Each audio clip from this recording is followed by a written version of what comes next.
The night had settled into an eerie stillness as Danny, a pizza delivery driver, pulled up to his last stop of the night. It was late, just past midnight, and he was tired, ready to call it a day. The order was strange, though. 4 pizzas with no toppings, all extra large, and the delivery address was a location he'd never been to before, way out on the edge of town. But the customer had paid a generous tip in advance, so Danny shrugged it off and set out. As he neared the address, the houses became sparse, spaced further apart with fields of trees between them.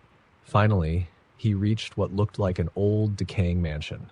The paint was peeling, windows were boarded up, and vines crept up the walls like fingers clawing toward the roof.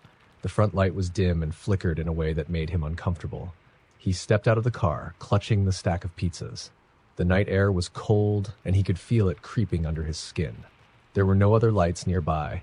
It felt like he'd entered another world, disconnected from the safety of his town. Danny walked up to the porch, where the boards creaked under his feet. He knocked on the door, the sound echoing into the vast emptiness beyond. No answer. He waited, shifting from foot to foot. Just as he was about to leave, the door slowly creaked open on its own. He peered inside, trying to spot anyone through the shadowed hallway, but it was too dark to make out much of anything. Finally, a voice drifted from the depths of the house. It was soft and raspy, barely audible. "Come in." Danny's instincts screamed at him to turn around, to drop the pizzas and get back to his car. But the voice beckoned again, drawing him in like a lure. Against his better judgment, he stepped inside, letting the door close behind him. He called out, "Hello, I've got your pizzas." The hallway was lined with dusty furniture, and the wallpaper was peeling, revealing water-damaged wood beneath. The house smelled faintly of decay and something he couldn't quite place, a metallic tang that turned his stomach. He started to follow the hallway, his footsteps echoing against the floorboards. As he passed a doorway, he thought he saw a movement out of the corner of his eye. He turned sharply, only to find himself staring into an empty room, its curtains billowing slightly as though a breeze had passed through. He shivered, quickening his pace. He heard the soft scrape of something being dragged across the floor from deeper within the house. The sound was rhythmic, like something heavy being pulled along, slowly, deliberately. Danny swallowed, his mouth dry as he continued toward the sound, drawn forward by a strange sense of dread. Finally, he reached the room where the sound was coming from. He peered inside, his eyes adjusting to the dim light. The room was large, filled with dusty furniture covered in white sheets. But in the center of the room, he saw something that made his blood run cold. A figure, hunched over something on the floor. They were facing away from him, their shoulders rising and falling with each labored breath. Danny was frozen, barely able to process what he was seeing. The figure was dragging a dark, unidentifiable mass across the floor, leaving a thick, red streak in its wake. He took a step back, heart pounding, hoping to go unnoticed. But the floor creaked beneath him, and the figure's head snapped around, revealing a face twisted into a grotesque smile. Their eyes were wide and wild, almost inhuman, and Danny realized with horror that their mouth was smeared with what looked like blood. "You brought the pizza," they rasped, a strange glee in their voice. They began crawling toward him, their body jerking in unnatural movements. Danny backed out of the room, heart pounding, fumbling for the doorknob behind him. But as he reached for the door, he realized it was locked from the outside. Panic set in as he looked around, searching for another way out, but the house was a labyrinth of locked doors and darkened hallways. He could hear footsteps now, echoing through the house, coming from every direction. Shadows moved in the corners of his vision, shifting just out of sight, as if he were being watched from every angle. He spun around, desperately trying to find an exit, but every turn seemed to lead him further into the bowels of the house.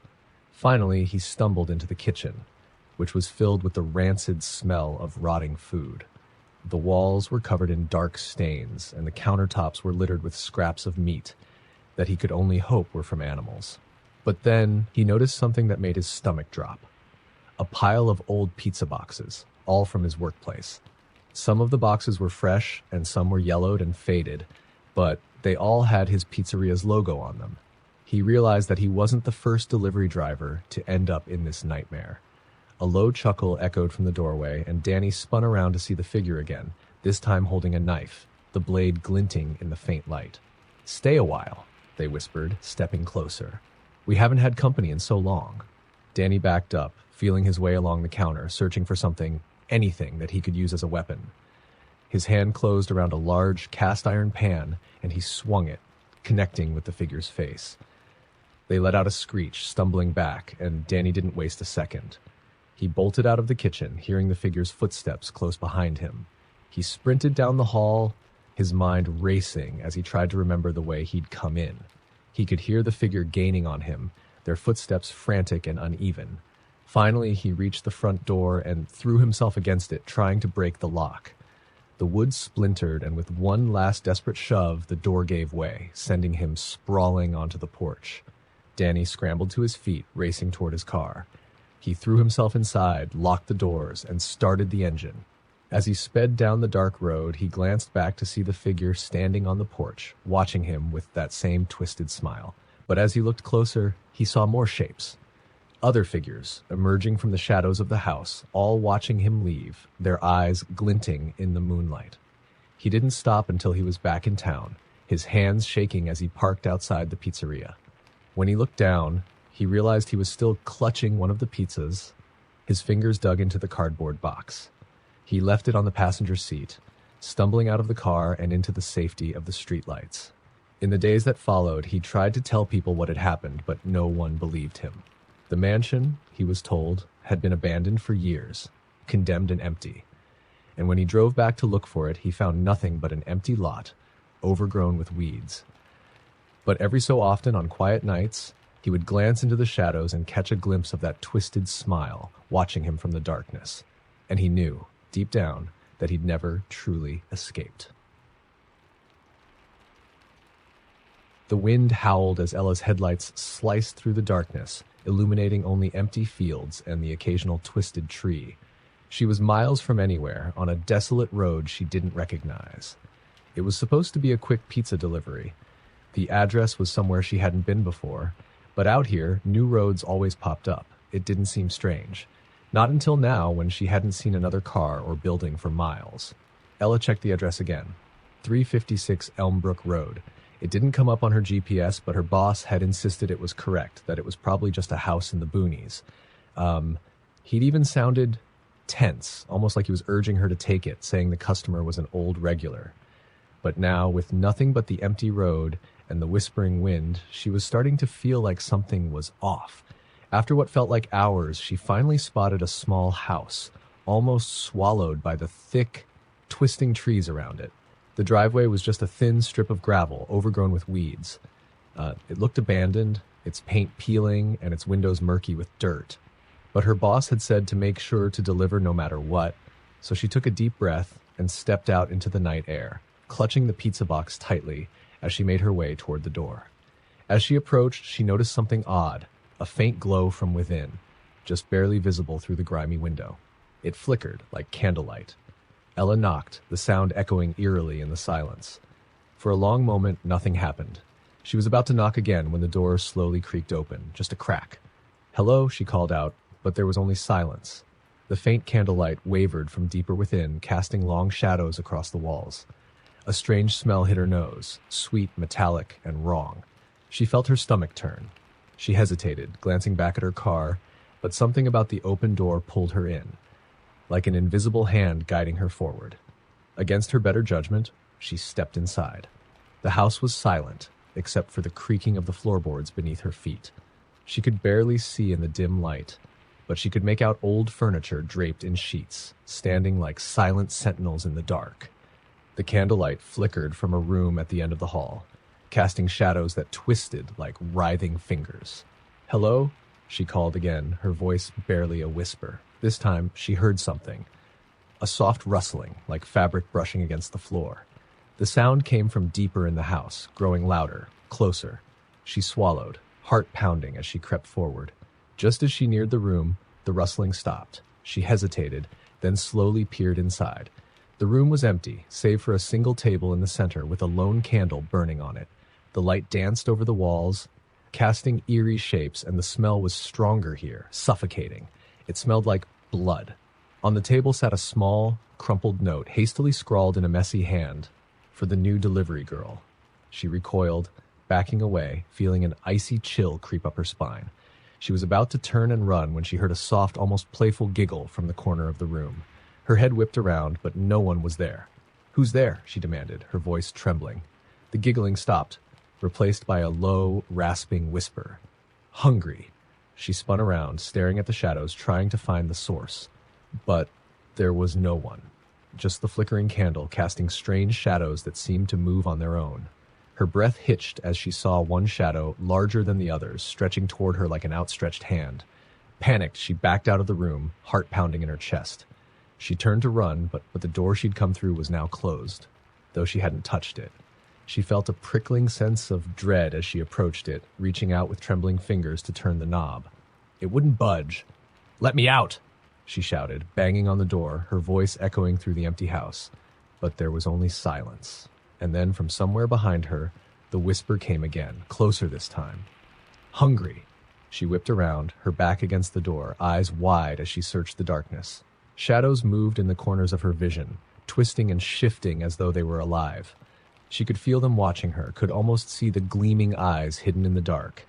She clutched the pizza box tightly, feeling a strange heat radiating from it, warming her hands uncomfortably. The smell was stronger now, sickening, filling her nostrils until she felt like she would gag. She glanced down at the box, her heart hammering as she lifted the lid. Inside was not pizza, but something dark and wet, something that gleamed under the candlelight. Her mind struggled to make sense of it, but the smell told her everything she needed to know. It was meat, raw, bloody meat. A sound broke the silence, a faint, wet scraping, like something dragging itself across the floor. Her eyes darted to the end of the hall, where a figure began to emerge from the shadows. It crawled slowly, pulling itself forward with clawed hands, leaving a slick trail on the floor. Its eyes were wide and hollow, fixed on her with a hunger that made her blood run cold. Its mouth stretched into a grotesque smile, teeth bared, as it dragged itself closer. "Hungry," it whispered, its voice barely more than a breath.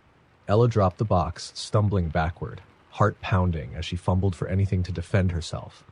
Her hand brushed against the candle on the table, and she grabbed it, holding it up like a weapon as the figure crawled closer, its eyes fixed on her with a ravenous intensity. She backed up until she hit the door, pressing herself against it, the candle's flame flickering wildly in her trembling hand. The figure paused, staring at the flame, its eyes narrowing. For a moment, she thought it might stop, might turn away. But then it lunged, mouth open wide, a shriek tearing from its throat as it reached for her. Ella screamed, throwing the candle at it, the flame catching on its withered clothes. The creature shrieked, its body twisting and writhing as it was consumed by the fire. She turned, throwing her weight against the door, praying it would open. With a final shove, the door gave way, and she stumbled out into the night, gasping for air. She didn't look back as she ran to her car, jumped inside, and sped away, the house growing smaller in her rearview mirror. As she drove, the image of that creature burned in her mind, its hollow eyes, its clawed hands reaching for her. She didn't stop driving until she was back in town, the familiar lights of the pizzeria coming into view. She stumbled inside, gasping for breath, her coworkers staring at her in shock. She tried to tell them what had happened, but the words stuck in her throat. When she finally managed to speak, her boss's face went pale. "No one's ordered from that address in years," he whispered, his voice trembling. "The last driver who went there never came back." And as she looked down at her hands, still trembling, she saw something she hadn't noticed before. A single dark stain on her sleeve, smelling faintly of blood, like the scent that had lingered in that house. She never delivered to that address again, but sometimes late at night she could still hear that whisper in her dreams. Hungry. It was nearly closing time at Big Tony's Pizzeria, and Leah was cleaning up when the phone rang. She sighed, hoping it wasn't a late-night order, but something in her gut told her she had to answer. She picked up the receiver and heard a static-filled voice on the other end. "Hello," the voice crackled. "I need a pizza. Extra large, special toppings. Deliver to Blackwood Road at the old train station." Leah's brow furrowed. Blackwood Road was a desolate, narrow road leading out of town, barely used anymore, and the old train station had been abandoned for decades. It was a relic, a place locals whispered about in passing, but never actually visited. The voice on the other end continued. "Please, come alone. No one else." She hesitated, looking around the empty pizzeria.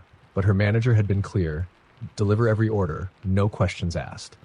It was policy. So Leah packed up a simple cheese pizza and grabbed her keys, mentally preparing herself for the weird journey. The drive to Blackwood Road was darker than she expected. There were no streetlights, just the narrow beam of her headlights carving a path through the mist that clung to the road like ghostly fingers. The trees loomed like towering shadows, and every now and then she thought she saw movement in the branches, something shifting, twisting, watching. When she reached the old train station, she pulled over and stared at the building.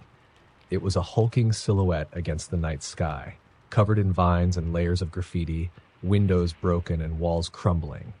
An uneasy feeling twisted in her stomach as she stepped out, clutching the pizza box tightly. "Hello?" she called out, her voice echoing off the abandoned structure. No answer. Just as she was about to give up and leave, a faint light flickered to life inside the station. It was dim and barely visible, but it was enough to guide her forward, almost pulling her in. She walked up the steps and into the station, her footsteps echoing in the emptiness. The air was thick with dust, and the silence was so heavy that every tiny sound, her breath, her heartbeat, the rustling of her clothes, felt amplified, filling the cavernous space. The light was coming from an old waiting area just past the ticket booth. Leah hesitated, peering inside. She froze. In the center of the room was a long wooden table, covered in a tattered cloth. A row of candles lined its edges, their flames barely illuminating the faces of 4 people seated around the table. They were old, much older than anyone she'd ever seen, with skin stretched tight over their bones and eyes that gleamed in the candlelight. They all turned to look at her as she entered, their expressions hollow, almost hungry. "You're late," one of them rasped, his voice a low, gravely whisper. His eyes fixed on her with an intensity that made her skin crawl. Leah held up the pizza, trying to mask her fear with a nervous smile. "Here's your pizza. Extra large, just like you ordered." One of the women at the table leaned forward, her eyes locked onto the pizza box like it was a treasure. Her fingers were long and thin, ending in sharp nails that clicked against the table as she reached out. "Please," she said, her voice barely above a whisper, "won't you join us?" Leah forced a laugh, stepping back. "Sorry, I have other deliveries tonight." The old woman's smile faded, replaced by something colder, hungrier. "But we ordered for you." Leah's blood ran cold as she stared down at the pizza box. Slowly, hesitantly, she lifted the lid. It wasn't pizza. Inside was a pile of something unrecognizable, red and raw, with a faint metallic smell that made her gag. She slammed the box shut, stumbling back, her heart racing. She turned to run, but one of the men stood up, blocking her way. His movements were slow, jerky, like he hadn't moved in years. "Stay," he whispered. "The train will be here soon. We need someone to ride with us." Leah backed away, her breath coming in shallow gasps. No, I need to leave." The others rose from their chairs, advancing toward her. Their faces, once pale and lifeless, now seemed twisted with anticipation, their eyes wide and shining with a hunger she couldn't understand. She bolted, racing back down the hallway, her footsteps echoing as she ran. She could hear them following her, shuffling and dragging their feet, their raspy voices whispering her name. "Leah, Leah, come back." The exit was just ahead. She could see her car, her escape, just a few more steps. She burst through the door and sprinted to her car, fumbling with her keys. She could feel them behind her, their presence like a cold shadow creeping closer. Finally, she managed to unlock the car and threw herself inside, slamming the door shut. She looked up to see them standing at the entrance to the train station, their faces twisted in disappointment, their eyes glowing in the darkness. She could see now that their skin wasn't just old. It was almost translucent, their bones visible beneath, as though were barely held together. With shaking hands, she started the car and floored it, speeding down the dark road back to town. The fog thickened around her, and in her rearview mirror she thought she saw headlights. 2 pinpoints of light that followed her, unrelenting. As she reached the edge of town, the lights disappeared. She pulled over, gasping for breath, her heart pounding as she tried to process what had just happened. The train station, those people, the smell of the raw meat. She returned to Big Tony's, shaken but relieved to be back in the safety of familiar walls. Her boss was there, waiting, his face unreadable as she walked in. "Did you deliver it?" he asked, his voice tense. She nodded, her hands still trembling, but something was wrong with them. They were waiting for me. Her boss looked away, his face pale. Every year they call, and every year we send someone. It's payment. Payment? She echoed, dread creeping in. For what? For keeping them away from the rest of us, he whispered. The town made a deal long before you or I were here. They need someone to deliver once a year so they don't come looking for us. Leah's stomach dropped as the weight of his words sank in. Next year, he said, his voice barely a whisper, it'll be someone else. She left that night, but no matter how many showers she took, she could still smell that metallic stench, could still see their twisted faces in her mind. And though she vowed never to take another late-night delivery, she couldn't shake the feeling that one day she'd hear that whisper again. Leah, come back.